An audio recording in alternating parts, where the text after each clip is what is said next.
Neat ಪ್ರಶ್ನೆ ಪತ್ರಿಕೆ ಅಕ್ರಮಕ್ಕೆ ಸಾಲು ಸಾಲು ಜೀವಗಳು ಬಲಿ. ನಿನ್ನೆಯಿಂದ 4 ಆಕಾಂಕ್ಷಿಗಳು ನೇಣಿಗೆ ಶರಣು. ರಾಜಸ್ಥಾನ, ಗೋವಾ, ದೆಹಲಿ, ಮಧ್ಯಪ್ರದೇಶದಲ್ಲಿ ಆತ್ಮಹತ್ಯೆ. ನೀಟ್ ಮಾಫಿಯಾ ವಿರುದ್ಧ ಸಿಡಿದದ್ದ ಕಾಂಗ್ರೆಸ್. ದೆಹಲಿಯ ಎನ್ಟಿಎ ಕಚೇರಿ ಮುತ್ತಿಗೆಗೆ ಎನ್ಎಸ್ಯುಐ ಯತ್ನ. ಅತ್ತ ಅಕ್ರಮದ ಕಿಂಗ್ಪಿನ್ಗೆ CBI full grill. Petrol diesel ದರ ಏರಿಕೆಗೆ ಜನ ಕಂಗಾಲು. ಅಗತ್ಯ ವಸ್ತುಗಳ ಬೆಲೆ ಏರಿಕೆಯಾಗುವ ಆತಂಕ. ಖಾಸಗಿ ಬಸ್ ಟಿಕೆಟ್ ದರ ಏರಿಕೆಯಾಗುವ ಸಾಧ್ಯತೆ.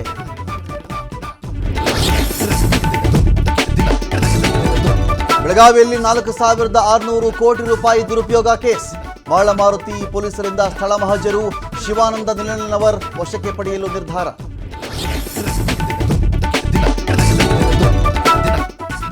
ಮೋದಿ ಸಾಗುವ ಮಾರ್ಗದಲ್ಲಿ ಸ್ಫೋಟಕ ವಸ್ತು ಪತ್ತೆ ಪ್ರಕರಣ.